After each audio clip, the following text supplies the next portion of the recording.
Сегодня мы представляем широкой научной общественности четвертый том пятитомника «История крымских татар». Как вы помните, третий том под названием «Крымское ханство» увидел свет несколько лет назад, и после этого продолжила работу целая команда, определенная редколлегией, по подготовке четвертого тома, который именуется «Крым в период Российской империи».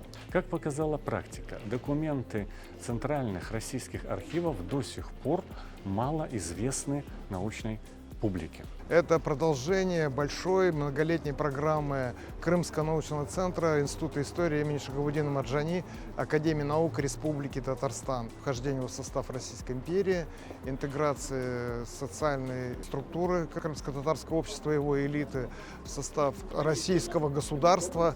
У крымских татар сохранилось очень многое, то, что существовало еще в период Крымского ханства, в том числе вакфная система.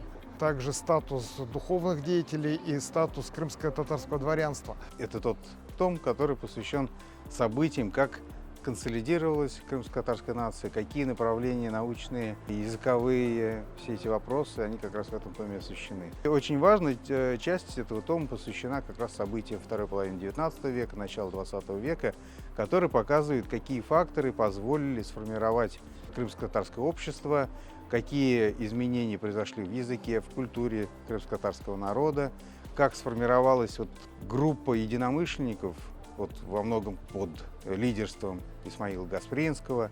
Авторский коллектив провел серьезную, объемную работу и надеется, что презентуемое сегодня издание станет полезным не только в академической среде, оно будет востребовано и в студенческой среде. Книга будет, безусловно, полезна и интересна массовому читателю,